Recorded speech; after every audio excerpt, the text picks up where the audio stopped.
Isang mapagpalang araw po sa ating lahat. Ako po si Janela Bianca de Aguilar at ito pong aking Day 266 devotion para sa ating 365 daily devotion na pinamagatang Ano ang laman ng iyong puso?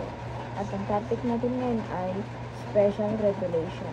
Sabi po dito yung concept na Special Revelation is God's direct communication of His truth to specific people at specific times, culminating in the scriptures. Unlike general revelation, which reveals God's existence and power through creation and concepts, special revelation gives us God's actual words, His redemptive plan, and His will for salvation. In Christ, the Word made flesh, and in Scripture, the written Word, God had spoken clearly and authoritatively. At ang Bible verse po natin matagpuan sa Hebrews chapter 1 verses 1 to 3. And it says, God's final word, His Son. In the past, God spoke to our ancestors through the prophets at many times and in various ways. But in the last days, He has spoken to us by His Son, whom He appointed heir of all things, and through whom also He made the universe. The Son is the radiance of God's glory and the exact representation of His being, sustaining all things by His powerful word. After He had provided purification for sins, He sat down at the right hand of the Majesty in heaven. At sa Tagalog naman po, nagsalita ang Diyos sa pamamagitan ng Kanyang Anak. Noong una, nagsalita ang Diyos sa ating mga ninuno sa iba't ibang panahon at sa iba't ibang paraan sa pamamagitan ng mga propeta. Ngunit sa mga huling araw na ito, siya nagsalita sa atin sa pamamagitan ng Kanyang Anak. Sa pamamagitan ng Anak ay nilikha ng Diyos ang sanlibutan at siya ang piniling tagapagmana ng lahat ng bagay. Nakita sa Anak ang kaluwalhatian ng Diyos, kung ano ang Diyos sa ibigay ng Anak. Siya ang nag-iingat sa sinukob sa pamamagitan ng Kanyang makapangyarihang salita. Pagkatapos niyang linisin tayo sa ating mga kasalanan, siya umupo sa kanan ng makapangyarihan doon sa langit. At ang teachings natin ngayon, if you have God's special revelation, number 1, you have truly known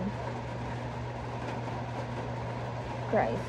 Ito po, pag tinanggap natin, totoo talaga na tinanggap mo yung special revelation, talagang kilala mo yung ating Panginoon. Hindi lang yung basic na parang pagsabi mo na kilala mo siya, yun na yun. Pero hindi mo isinasa buhay or hindi mo inaaral yung mga salita niya. And number 2 po, you have a regenerated heart. Ito po, yung sabi niya kanina, pag binuksan yung puso natin in spiritual ways, okay, dapat yung makikita sa puso natin, ang laman natin si Kristo na. Yung puso natin nagbago na hindi na para sa makamundong gawa, kundi para sa pananampalataya na sa ating Panginoon. Kundi si Kristo na ang laman nito na siya lang palaging iniisip, siya lang yung laging laman, na siya lang yung laging pinapupurihan. And number 3 po, you have acquired true knowledge. Ito po, kung totoo talagang tinanggap natin yung special revelation, talagang may kaalaman na tayo tungkol sa ating Panginoon, tungkol sa ating Biblia.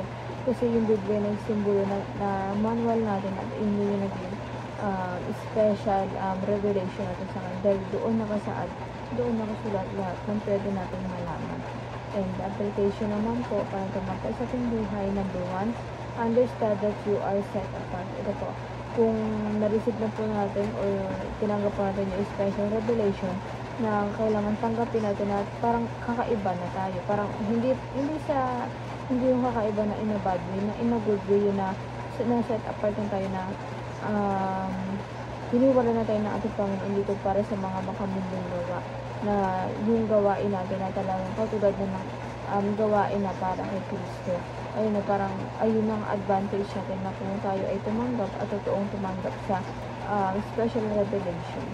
And number 2 po, uncover your heart's true treasure. Ito po, yung puso natin talagang pagkakaingatan natin. Dahil diba alam naman natin na ang number 1 na tinitignan na ating Panginoon ay yung puso natin.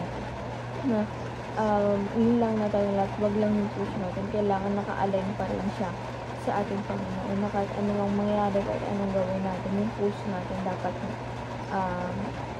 si Kristo ang laman nito. And lastly po, use biblical wisdom in every decision. Ito po, pag nag-decide po tayo, parang decision po tayo ng isang bagay, di ba nagbabasa tayo ng Biblia, kailangan doon natin pinukuha, doon natin pinagbabasihan yung kung ano ba yung decision na kailangan natin gawin. Kasi kung hihingi tayo ng signs, kasi hindi natin alam, maaaring ibinigay na sa atin ng ating Panginoon, pero hindi natin maialaman. Kaya maganda ba sa atin yung manual, which is yung Bible, para sa ganun, pag may mga decision tayo sa buhay, may guide tayo kung ano ang gagawin natin. And yun lamang po ang aking devotion ngayong araw. Sana po matutunan kayo, at huwag mo tayong kalimutan na i-share sa ating mga mahal sa buhay, and God bless po sa ating lahat.